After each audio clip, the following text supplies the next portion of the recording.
Representatives from 12 Commonwealth countries have joined forces to call on the King to acknowledge and apologise for the impacts and ongoing legacy from British genocide and colonisation.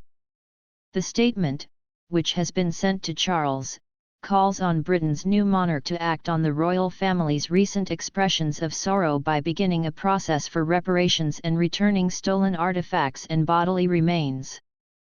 Signatories to the statement include representatives from Australia, New Zealand, the Bahamas, and Canada.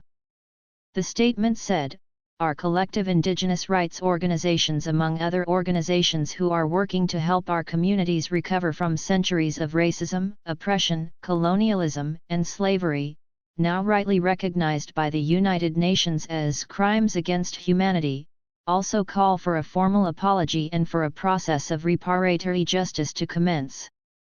It outlines 5 key points. One of the representatives, Australian Senator Lydia Thorpe, said, "The British monarchy oversaw the oppression of First Nations peoples in British colonies all over the world.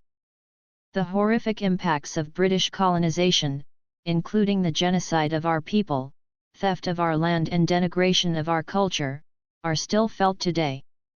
The genocidal project that commenced in 1788 still continues, and neither the British Crown nor the Australian government have been held to account for the crimes they have committed." This joint statement, from First Nations and human rights advocates across the Commonwealth, calls on King Charles III to make a formal apology and begin a process of repairing the damage of colonisation, including returning the stolen wealth that has been taken from our people.